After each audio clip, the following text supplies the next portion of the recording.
మిత్రులారా, ఈ ఎలక్షన్ కాంగ్రెస్ కి బీజేపీ జరుగుతున్న ఎలక్షన్ కాదు, దేశ ద్రోహులకు దేశ భక్తులకు జరుగుతున్నటువంటి ఎలక్షన్ ఇది. ఈనాడు 400 సీట్లలో మన చేయాల పార్లమెంట్ ఒకటి ఉండాలని చెప్పేసి కూడా మనం అందరం కూడా కంకణం కట్టుకొని గత 2 నెలల నుంచి కూడా వీధి బాట పట్టాం. కాబట్టి మనం ఇంకా ఎక్కువ రోజులు లేదు, సమయం ఇంకా 2-3 రోజులు ఉంది. కాబట్టి మనం అందరం కూడా విశ్వేశ్వరరెడ్డిలకు ఓటేపించి గెలిపించి మన 400 సీట్లలో మన ఒక సీట్ ఉండాలని చెప్పేసి కూడా ఆకాంక్షిస్తున్నాము. అయ్యా రేవంత్ రెడ్డి గారు ఇవాళ ఫ్రీ బస్ అని ఒక నాటకం ముంగడేసిండు.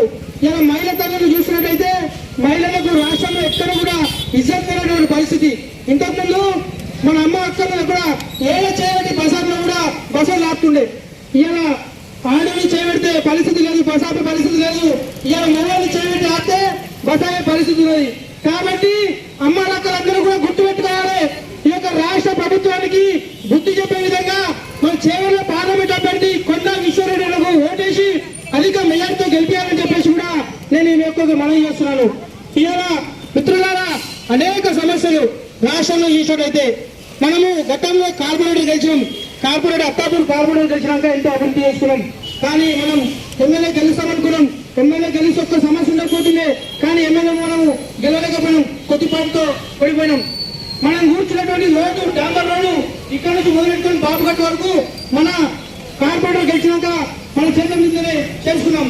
కానీ ఈ యొక్క కాంగ్రెస్ పార్టీ, ఈ యొక్క టీఆర్ఎస్ పార్టీ ఈ రాష్ట్ర ప్రజలకు కానీ జిల్లా ప్రజలకు కానీ ముఖ్యంగా అత్తాపూర్ డివిజన్ ప్రజలకు కానీ ఏమి చేయాలని చెప్పేసి కూడా నేను తెలియజేస్తున్నా.